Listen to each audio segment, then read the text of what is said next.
మనము వెనుకబడిన ప్రాంతాలని గతంలో సీడెడ్ జిల్లాలు కానీ ఏ విధంగా అయితే అవమానకరంగా ఆ పేర్లను తరాల వెంబడిగా దాన్ని కొనసాగించారో అదేవిధంగా మనల్ని కూడా వెనకబడిన ప్రాంతం అని చెప్పేసి ఇప్పుడు కూడా పాలకులు మనల్ని హీనంగా చూసే అవకాశం ఉంటుంది. కాబట్టి ఈ యొక్క వేదికకు రాయలసీమ అభివృద్ధి వేదిక కావచ్చు, రాయలసీమ ప్రాంతం కోసం పోరాడే ఒక పోరాట సమితి అనే ఒక ఏర్పాటు చేసుకుని అది 6 జిల్లాలు కలుస్తాయా 8 జిల్లాలు కలుస్తాయా మనమందరం కలిసి కూడా రాయలసీమ హక్కుల కోసం పోరాడాల్సినటువంటి అవసరం ఎంతైనా ఉందన్న విషయాన్ని నేను ఈరోజు తెలియపరుస్తున్నాను కమిటీ వారికి.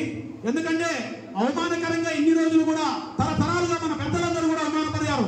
ఈ రోజు 70 ఏళ్ళు 80 ఏళ్ళు ఉన్న వాళ్ళు కూడా రౌడీ షీటర్లుగా ఈ రోజు రాయలసీమ ప్రాంతాల్లో స్టేషన్ల దగ్గరికి ఈ రోజు పిలుస్తూ ఉంటే ప్రతి ఆఫీసర్ వచ్చినప్పుడు కూడా మన తల్లిదండ్రులు ఈ రోజు అవమానపడుతున్నారు. మరి అటువంటి పరిస్థితుల్లో ఆత్మగౌరవాన్ని చంపుకొని ఈ రోజు ఇంజనీర్లుగా ఉద్యోగాలు చేస్తున్నటువంటి పిల్లలకు ఎంతో ఇబ్బందులు పడుతున్నారు అన్న విషయాన్ని ఇక్కడ ఉన్నటువంటి రాజకీయ నాయకులు కావచ్చు, ప్రజా సంఘాల నాయకులు కావచ్చు ఆలోచించుకోవాల్సిన అవసరం ఎంతైనా ఉంది. ఎందుకంటే ఈ రోజు ప్రాంతాల వారిగా ఈ రోజు ఆలోచన చేయడం లేదు. అన్ని ప్రాంతాలకు ఒకే రకంగా న్యాయం చేస్తామన్న యొక్క మాటలు నీటి మాటలుగా అయిపోతున్నాయి. ఈ రోజు చూడండి, ఇక్కడ బోర్డు వేసుకోవాలంటే మనమే ఖర్చు పెట్టుకోవాలి, ఇక్కడ కరెంటు లాక్కొచ్చుకోవాలంటే మన తల్లిదండ్రులు తెచ్చుకోవాలి. అదే కోస్తా ప్రాంతంలో మనం కట్టే పనులతో అక్కడ ప్రాజెక్టులు కడుతున్నారు, వారికి 30 పంటలకు నీళ్లు ఇస్తున్నారు, ₹1 ఖర్చు లేకుండా.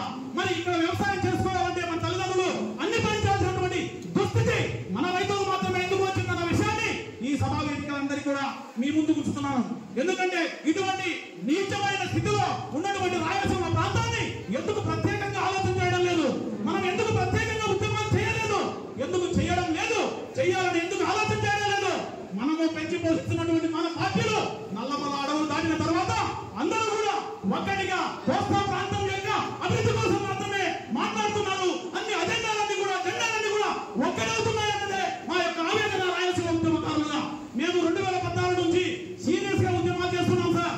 ఈ రోజు ఏ పార్టీ అధికారులకు వచ్చినా ఏ ప్రభుత్వ అధికారులకు వచ్చినా అన్ని కూడా కళ్ళ ముందున పాల్గొన్నటువంటి తుంగభద్ర కృష్ణా జలాలన్నీ కూడా ఈ రోజు విజయవాడ అమరావతి ప్రాంతాలను ముంచుతూ ఈ రోజు సముద్రం లేకి 1000 టీఎంసీలు కలుస్తున్నాయని సాక్షాత్ ముఖ్యమంత్రి ప్రకటన చేస్తున్నప్పటికీ కూడా ప్రత్యామ్నాయంగా పూడికతో నష్టపోతున్నటువంటి నీళ్లకు ప్రాజెక్టులు కట్టామని ఏ ఒక్క నాయకుడు ఏ ఒక్క ప్రభుత్వం ఈ దేశంలో ఉన్నటువంటి ఏ నాయకుడు మాట్లాడడం లేదంటే సిగ్గుపడాలి సార్. మనమందరం ఈ జెండాలను మోస్తున్నందుకు ఈ రోజు అది ఆవేదన.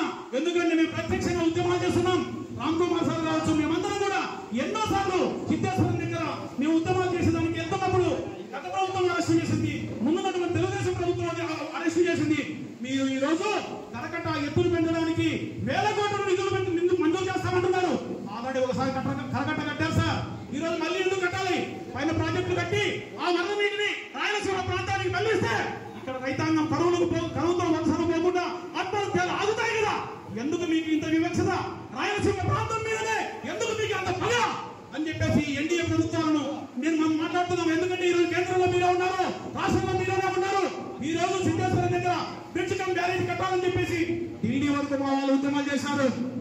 ఈ రోజు సిద్ధేశ్వరం దగ్గర సంగమేశ్వరం దగ్గర మేము 20,000 మంది ఈ రోజు రాయలసీమ స్టీరింగ్ కమిటీ ఆధ్వర్యంలో ఎన్నో ఉద్యమాలు చేశాం. మరి ఈ రోజు అక్కడ ముఖ్యమంత్రి గారు సాక్షాత్తుగా మన కూడా హామీ ఇచ్చారు. ఈ రోజుకి కూడా తెలుగు రాష్ట్రాల ముఖ్యమంత్రులు కేంద్రానికి లేఖ రాయడం లేదు బ్రిడ్జ్ కమ్ బ్యారేజ్ కట్టాలని.